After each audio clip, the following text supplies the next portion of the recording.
chers internautes. Nous sommes contents d'être une fois de plus réunis pour pouvoir réfléchir autour d'un passage biblique. Et pour ce faire, je suis en compagnie de Gétro Camille, bonjour. Bonjour. Ainsi que d'Olivier Ligligo, bonjour. Bonjour. Et nous discuterons autour d'une leçon qui a pour titre « Une ligne sur le sable ». Il s'agit du 24e chapitre du livre de Josué. Mais avant de commencer, j'inviterai donc Gétro à prier pour nous. Merci Seigneur de nous avoir donné la Bible pour que nous apprenions à mieux te connaître. Merci également de bénir et de rendre fertile cette étude et cet échange au nom de Jésus-Christ. Amen. Amen. Eh bien, nous sommes là à une période particulière de l'histoire du peuple d'Israël où, après une longue vie, Josué a amené le peuple d'Israël à commencer la conquête de Canaan. Cette conquête est loin d'être achevée, mais pour Josué, c'est la fin.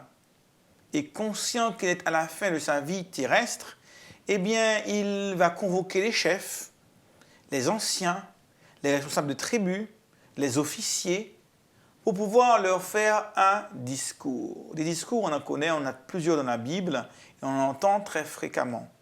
Par contre, ce discours est intéressant en ce sens qu'il va prendre la peine de récapituler avec le peuple d'Israël, les principaux responsables, tout ce que l'Éternel a fait depuis l'appel d'Abraham. D'ailleurs, bien avant qu'il ne soit emmené esclave en Égypte, Dieu avait un plan. Il avait un projet pour Israël. Il l'avait communiqué à Abraham, à Isaac, à Jacob, à travers le ministère de Moïse, à travers celui de Josué. Et maintenant, il ressent le besoin de rappeler tout ça au peuple. Quel est le sens de votre existence? Quel est le sens de cette conquête de Canaan? Quel est le sens de cet appel que Dieu vous a lancé, qui a fait d'Abraham, aujourd'hui, lorsqu'il parlait, un peuple si nombreux, si grand? Et je crois, en quelque part, que nous avons besoin, nous aussi, à des moments cruciaux de notre existence, de nous poser ces mêmes questions. Qu'est-ce que nous faisons ici? Quelle est notre mission? Quelle est notre raison d'être? À titre personnel, plus encore, en tant que collectivité, en tant que peuple, en tant que nation, en tant que famille. Et je crois que là, ce passage que j'ai proposé comme réflexion pour la semaine, eh bien, nous interpelle à plus d'un titre. Quel est le rapport entre notre histoire et ce que nous vivons aujourd'hui? Est-ce que nous sommes strictement conditionnés par ce que nous avons vécu? Quelle est l'influence de ceux qui sont autour de nous, sur nous? Quelle est l'influence de ce que nous regardons dans nos smartphones, à la télévision, sur Internet, sur nous? Comment est-ce que cela nous conditionne?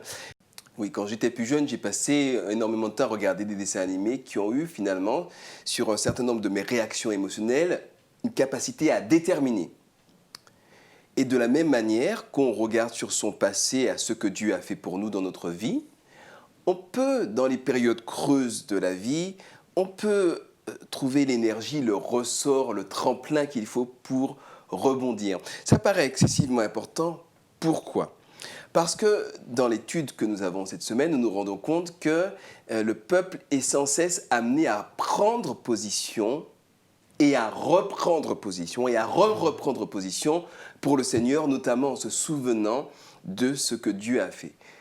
Pourquoi est-ce que le Seigneur invite à cela? Tout simplement parce que nous sommes très oublieux, très vite, quand tout va bien en particulier, qu'on a le ventre plein, qu'il fait chaud, qu'on a la femme, l'enfant, la voiture, tout ce qu'il faut, on a une tendance, même les habitudes religieuses, on a une tendance à oublier Dieu lui-même.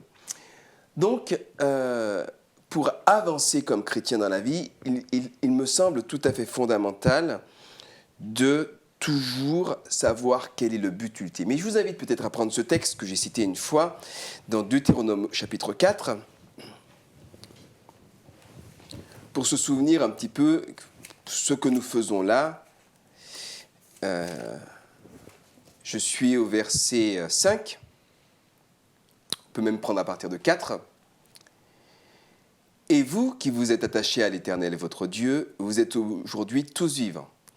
Voilà, je vous ai enseigné des lois et des ordonnances, comme l'Éternel mon Dieu me l'a commandé, afin que vous les mettiez en pratique dans le pays dont vous allez prendre possession. Vous les observerez et vous les mettrez en pratique, car Ce sera là votre sagesse et votre intelligence aux yeux des peuples qui entendront parler de toutes ces lois et qui diront: cette grande nation est un peuple absolument sage et intelligent. Quelle est en effet la grande nation qui est des dieux aussi proches que l'Éternel notre Dieu l'est de nous toutes les fois que nous l'invoquons, et quelle est la grande nation qui est des lois et des ordonnances justes comme toute cette loi que je vous présente aujourd'hui. Alors l'objectif est extrêmement clair. Il s'agit de vivre avec une telle proximité avec Dieu, avec une telle compréhension de la loi, un tel niveau d'intégration et d'assimilation des principes de la loi à l'intérieur de soi, que ça donne tout simplement envie aux autres. Et que la famille de Dieu s'agrandisse, que nous soyons tous ensemble au ciel quand Jésus reviendra. Voilà, l'objectif fondamental, il est là. Nous avons beau le savoir, il s'agit de se le rappeler de la voie actuelle, parce que même les étapes intermédiaires, que sont les éléments de la vie spirituelle, la prière, la lecture de la Bible, le style de vie, la capacité à pardonner, toutes ces étapes intermédiaires sur le chemin vers le ciel sont susceptibles de devenir, dans l'esprit de beaucoup, des objectifs en soi-même.